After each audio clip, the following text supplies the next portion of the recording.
Good morning, everybody. Good morning. You all look like a happy campers, which is good. So we're going to look at Matthew chapter 28 and verses 1 to 10, 11. Now we went over this, like Colleen did this last week, and she told us some things that I never heard before, so which was really great. So if it's all right with you, I want to take another swing at it. Okay? Yes. Oh, I got one yet. So one, I'm not going to read all that, but I'm going to read it in. I'll end up reading the verses along the way. Okay? Now, one scholar said that there's a pattern that emerges in these verses. And the pattern is what we want to look at. You could describe the pattern in 3 words: fear, joy, and run. Okay, so remember that through the sermon, okay? You understand that is a physical pattern in a sense. The first 2 are not physical, but the last one is, which is significant. Okay? Remember that. The first 2 are emotion, thought process, that type of thing. The last one is a physical manifestation. So keep that in mind as we go through this. So in John, just a sec now. And we all know that from our life experience, because we all have gone over that. So fear is all over this scene. Matthew 28, 1 to 6. Now, it's interesting that the disciples are not in the scene. I mean, these were disciples of Jesus, but they're not in this scene. So where are they? In John 20, it says where they are. It says where the doors were shut, where the disciples were assembled for fear of the Jews. That's where the disciples were. Somewhere hiding in fear. Saying maybe, well, the Romans might crucify us too. So let's keep a low profile. But you know, the ironic thing is they pledged to die with Jesus. So much for that idea. But I can't fault them, in a way. Because I have kept a low profile when I should have been front and center for Jesus. Like the whole world. This has really been experienced by a lot of people at this point in time, because a lot of people, from the medical profession to people in the post office or people working at the garage, they're keeping a low profile and not saying what they really think. That is a terrible place to be in a country. Terrible. Actually, a little aside, I'm reading a book called The Constitutional Crack-Up.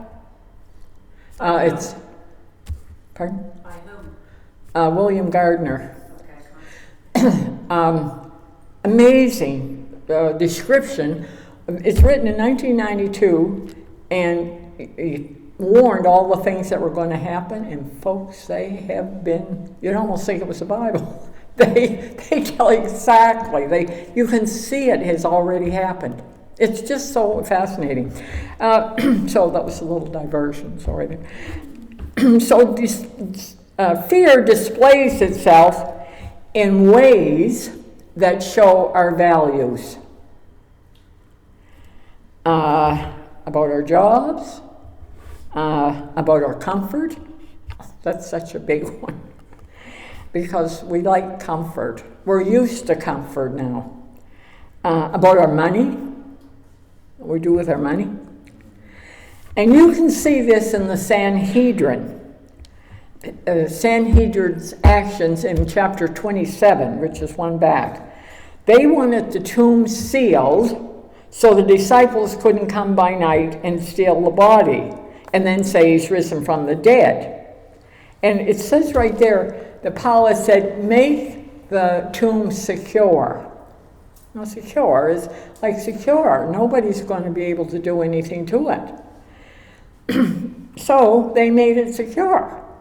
Well, that was a joke, because one angel came and blew the hinges off the door.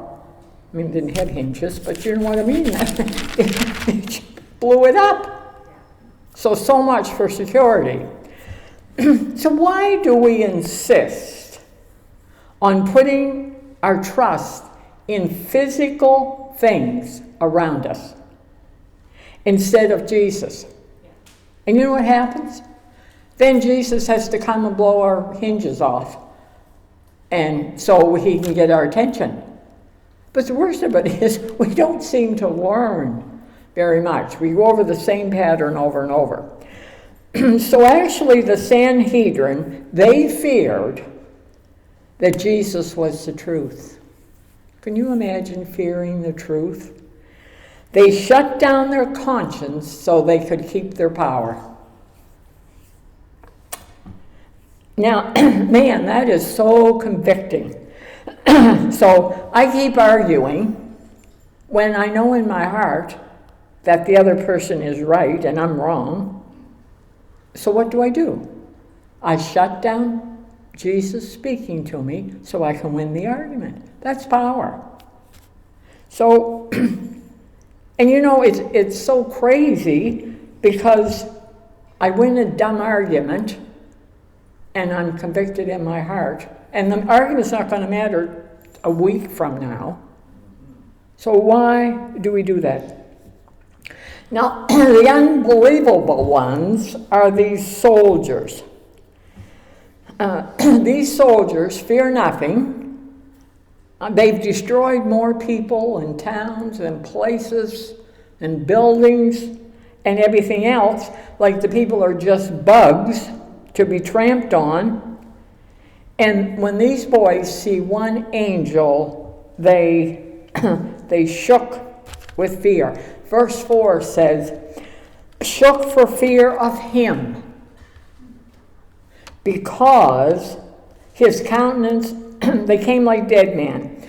So can you imagine telling this story to your grandchildren? Oh, I was so brave. I fainted. Actually, in chapter 27, verse 54, now this was even before they saw the angel.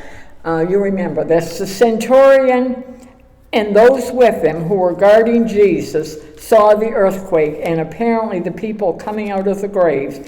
And it says, they feared greatly, saying, truly, this is the Son of God. So they had that light back there. I mean, I don't think it was a very long time. But what did they do with the light that they got? They didn't walk in it. And folks, I cannot tell you how important it is to walk in the light that we have. That's right. Even if you're 105, you still have to walk in the light that you have. Now the pagans come again, as in the Christmas story, and recognized who Jesus really was. I mean, this centurion was a pagan. No wonder they fainted when they saw the angel. This whole scene, and I don't know if I realized this before, this whole scene was about the supernatural. The very countenance of the angel and was like lightning. And you can imagine how it lit up that whole scene. The whole business was lit up with this, just the radiance from the angel. And on top of that, their clothing was as white as snow. Now, it's interesting that the Greek word for did shake, the soldiers did shake, has the same root word as earthquake. So the word for they did shake has the same root word as earthquake. And that, to me, shows the severity of how they shook with fear. I mean, it was severe shaking up. So, being superstitious, now this is an important part of this. Being superstitious, and the Romans had gods everywhere. I mean, I think people are aware of that in history, but I never thought of it in connection with this before. So these people are suspicious of everything, every kind of god, and they're thinking, what is going on? Have the gods come after us for something we didn't do or something we did do? So, especially when that angel showed up, the gods must have believed. And what the gods believed affected their physical being, and they fainted. So I just can't tell you how much of what our emotional life and what's going on inside us affects our physical life. And we all know that because we've all been there.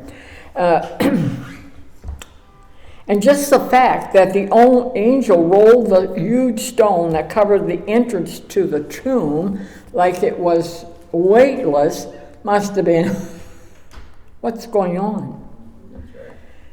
So you have to conclude it was an awesome scene. Do you know every single negative emotion that is spilling out of this scene has its basis in fear? And you know what? I just have to think all the fear that people had of COVID. Yeah. That fear-mongering that went on, and the fear, and so how did that play out in the physical? It kept people home and locked down and scared and just a whole lot of things. And I mean, we realized that COVID was real and that people had to stay home and all that. But there shouldn't be the big undercurrent of fear. So wherever you go in this event, you find the element of fear. However, the response of the women in verse 5 is contrasted with the response of the elite soldiers. Verse 5 reads like this: "But the angel answered and said," and I thought, well, I can't find where the women said anything in Matthew, but if you look in, I think it's Mark's Gospel, where the woman did ask the question, and their question was, how on earth are we going to roll that stone away? Which is a legitimate question. And probably we have questions like that in our life. How is this thing going to play out? I have no idea. They didn't know either. They didn't know how it was going to play out. Maybe that is why in Matthew that they have, but the angel answered and said. In Luke's Gospel, he relates the scene this way: "And the women were terrified and bowed their faces to the ground." It seems like every Gospel writer adds a little bit more to the story. It's not contradictory because they didn't put it all in one story. It's adding because each writer was trying to get a point across. So the physical action of the women demanded an answer, and the angels responded. And I don't know about the time element of this, but I wonder about it.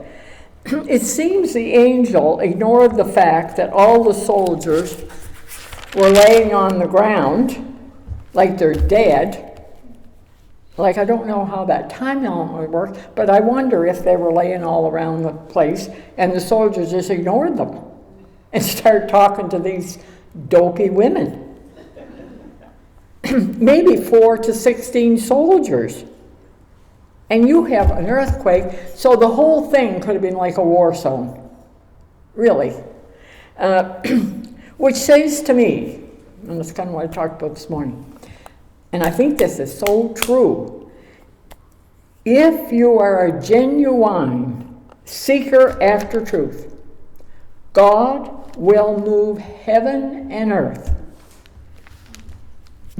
in the middle of your war zone to get the truth to you. And life can feel like a war zone sometimes, but it's true.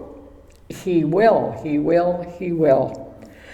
So we want to praise his name forever. So let's talk a little bit more about the women. We raked the men over the coals, so let's talk about the women. Now this was a group of women. You realize this group of women, we're not sure how many, but there was at least Mary Magdalene among them, among this group, and they had ministered to Jesus for 70 miles. Now they walked all the way from Galilee. Now the question is, did they cook all the meals? You know, did they wash all those men's clothes? I mean, if they were ministering to them, did the man say, another cup of coffee, ladies? Get to it? I doubt they treated them like that. But the thing is, those women stuck with it. And so, you know what else they probably did? They probably listened in when Jesus was talking to the man. Can you imagine how women would feel like that today? But really, that's what happened. So, and the funny part about it, they even paid for it. One of the Gospels says they invested their money and they paid for all this. So they were a great bunch of ladies. And one of the things it says about them is that they were all in. So I wonder how they talked their families in to letting them come. Like, what kind of husbands did they have? They must have been great. You know, so who looked after the kids when they were gone? Like, there's a million questions that you have to ask about this whole thing. And then the other part was, they were letting these women go with Jesus, who was, you know, there was so much controversy over him. And then he was hanging around with this bunch of uneducated fishermen. And they let the women go with them. I mean, the whole scene is upside down to what their culture was, really. So, so after the drama, now these women, after the drama of all this walking for 70 miles, and the drama of the trials and the crucifixion, well, you think these ladies would just stay in bed and say, forget it. I've invested enough in this venture, and Jesus is dead. They were probably exhausted.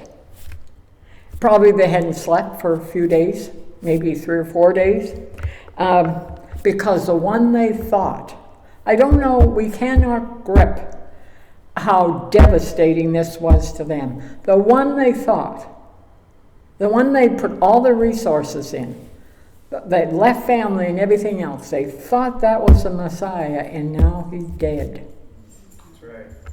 You've been there and done that. You thought something was going to turn out wonderful, and the whole thing died. You felt the disappointment.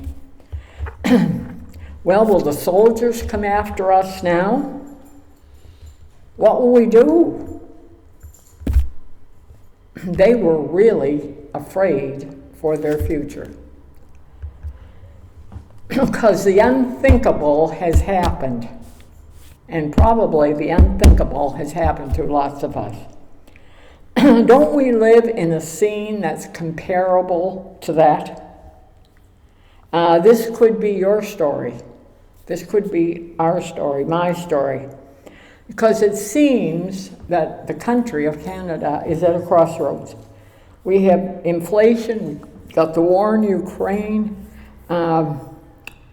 we got the government wants to censor certain voices on Twitter, and this is a big disaster right at the moment.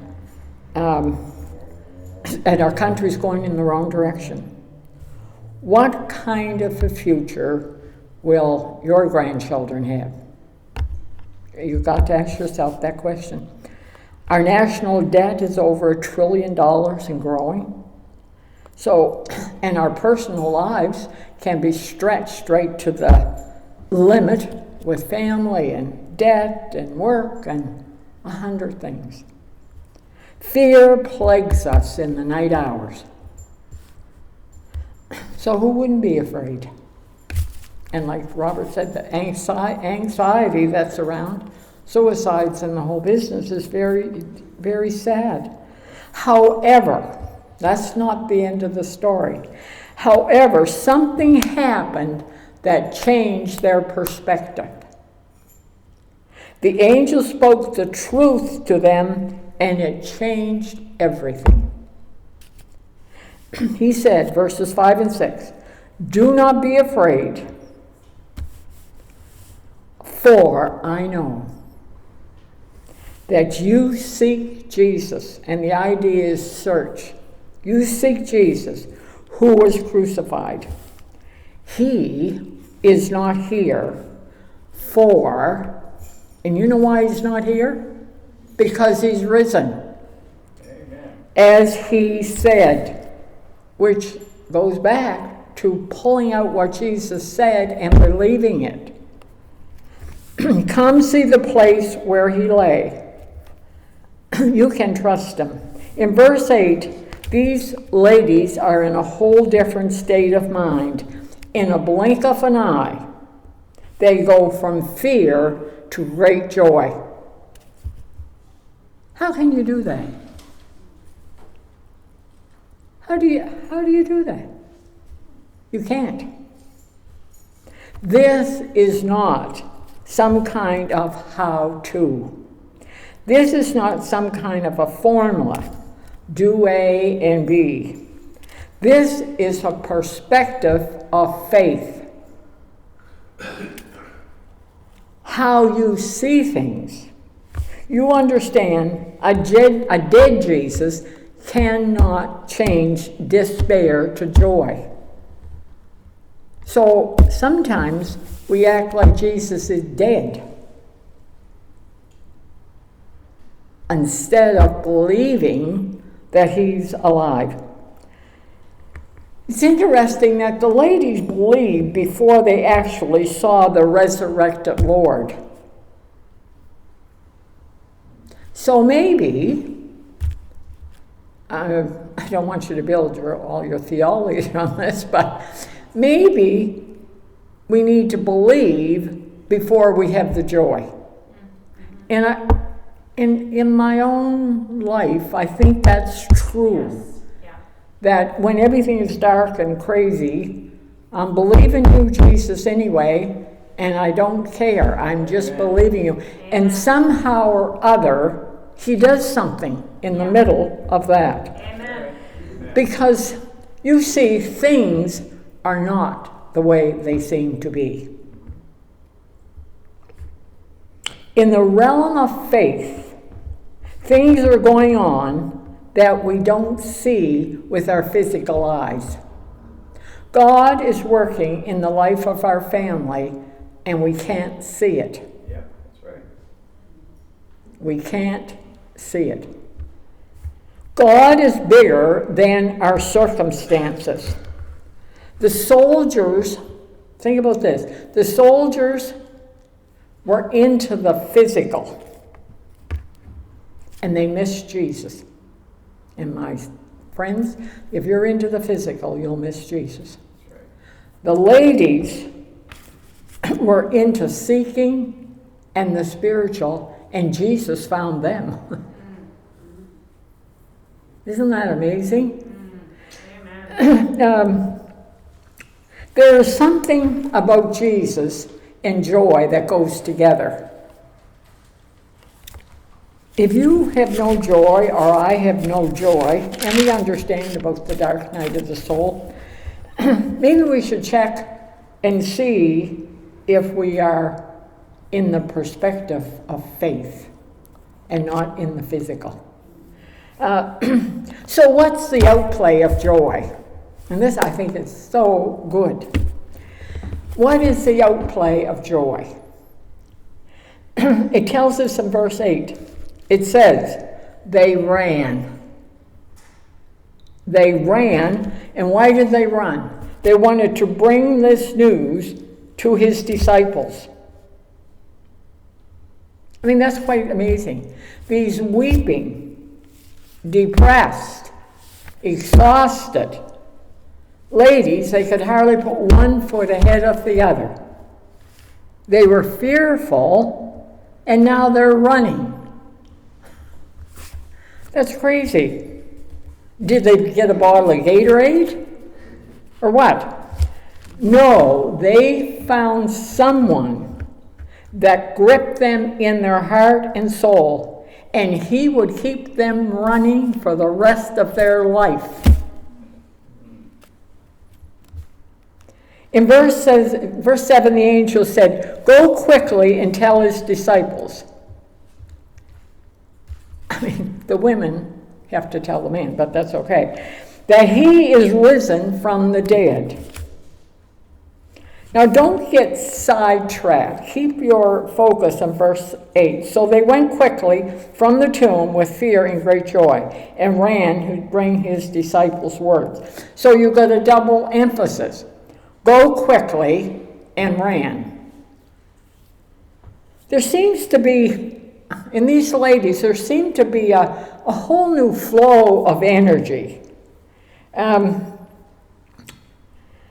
They could have run for miles because this passion, this Jesus gripped their hearts. You don't know how, I don't know if I understand the importance of the resurrection. Like, you know, we say he is risen and that, but what does he is risen mean when I'm home in the middle of a mess? Or what does it mean when I'm at work or I'm sitting in a place all lonely? What does that mean?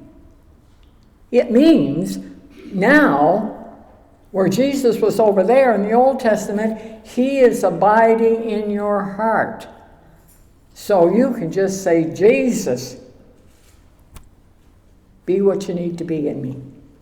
Amen. That's the big difference.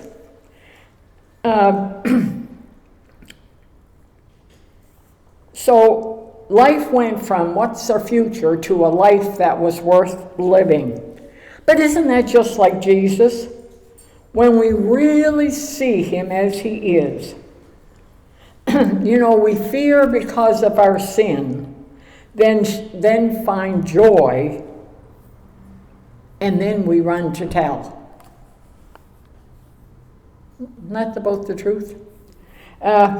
You remember how excited you were when you were first saved? Patricia mentioned it today. You sang Victory in Jesus with the greatest enthusiasm, you know, just all over the place. Yeah, that's right. And then time goes by and you sing Victory in Jesus. And then more times go by and you say, Robert, don't sing the third verse. I'm hungry. I want to go home. What happened? You got a hole in your bucket. Right? So, we want to reverse that. And that whole idea about holiness in Christ in us, it does that. I mean, I don't care what anybody says on this whole earth. Jesus in us makes you able to run. Amen. It doesn't matter if you're 80 or 90. But you say, well, I'm 95. And I can hardly stand up. You know, sometimes I have to push myself up. I'm not 95 though. But I want you to tell you, this is way beyond physical. This is way beyond the physical. This is, I know him. I see him. He has extended mercy to me more than I ever deserved. More than I ever deserved. Because you know why? Because I trusted in myself instead of him. It wasn't about bad deeds or good deeds. That wasn't it at all. It was about I trusted in myself instead of in him. And he wants to change that. You know, I was thinking this day, I want to be, when I get old, I want to be an old woman who is still running. Maybe not physically. Maybe I'll get cancer or break my leg, I don't know. Maybe not physically, but spiritually and in my spirit, my heart and my soul. Somebody said the other day they wanted to get old and be interested in sports. I thought, well, that's a good idea, but that's not what I want to be. I mean, I don't mind being interested in sports, but I want to be an old woman that runs with Jesus. That's right. Amen. Because Jesus isn't sitting around. You know, he's like, and you say, well, I can't do anything. Well, that's fine, but you can pray. And I'll tell you, if you want to pray for something, pray for Colleen and Robert. They are entering in this youth thing. I get goosebumps just thinking about this.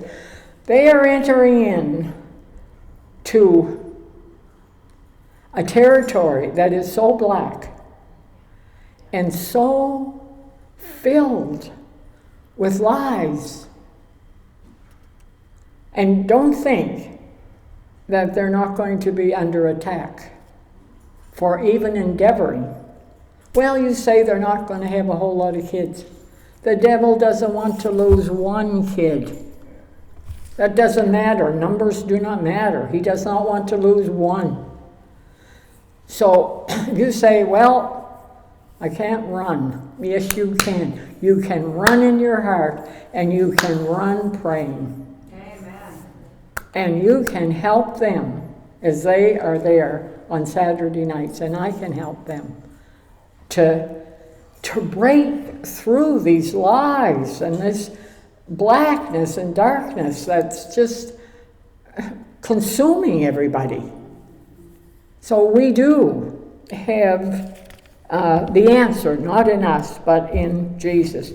Do you realize how many of the young generation feel hopeless and helpless? And this is so much true, and don't have the internal fortitude to withstand the pressure of the devil. Maybe we could pray that God could give them the internal fortitude, which they have already, but he could give them an extra dose.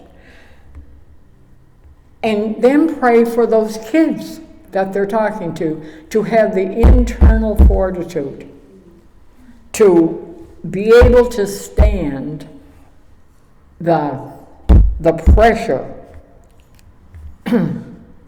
So I just pray that you would pray that we would somehow or other be able to spread this amazing message.